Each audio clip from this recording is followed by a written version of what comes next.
សង26មកទឹកផ្លាក់លេខចាទៅកាត់បានមកថ្មីកាត់មកពីម្ចាស់ដើមមកបងហើយសំខាន់ណាអត់ដឹងថាភ្ញៀវទិញយកទៅធ្វើស្អីបើម៉ូតូលេងមកថ្មីសឹងតែថាដូចថ្មីបាយមើលជាក់ស្ដែងនេះចាអត់ស្កត់ហើយមកជុំណាស្អាតខ្លាំងហ្មងបងបើសវៈវិញអត់មានតន់សឹកអីនេះឲ្យបងមើលដៃជើងឲ្យមើលម៉ាស៊ីនគេនេះនិយាយថាខ្ចីខ្លាំងហ៎បងហើយក្បាលគេនេះ041ខ្ចីខ្លាំងណាស់ចាអាសង26មកទឹកផ្លាក់លេខបើសិនជាបងចាប់អារម្មណ៍ណាចាចង់ទិញដាច់បងរំលោះនៅវាយដូសេរីអីអញ្ជើញបានផ្លាក់លេខភ្នំពេញទៀតបងអើយសំខាន់ណាបងជិះបានតែ750គីឡូទេហើយសោនៅដល់តែ2គ្រាប់ទៀត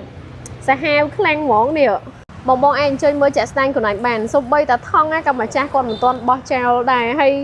អូយស្អាតខ្លាំងហើយបានធានាក៏ភ្ញៀវអត់ទាន់ប្រើដែរអញ្ចឹងបើសិនជាបងមានចំណាប់អារម្មណ៍ជាមួយនឹងអាសង26មកទឹកផ្លាក់លេខនេះហាអញ្ជើញបាននៅហាងម៉ូតូហែងហើយខ្ញុំបញ្ជាក់ជូនបងម៉ូតូនេះស្តុកមានតែមួយគ្រឿងហ្នឹងឯងអញ្ចឹងបើសិនជាបងអញ្ជើញមកមុនបែនមុនចាហើយមួយវិញទៀតចាំជួយ copy link និង share វីដេអូមកណាមានតម្លៃពិសេសជូនដល់បងដែលគាត់អញ្ជើញមកតាម TikTok និងអញ្ជើញមកតាម page ចាអរគុណ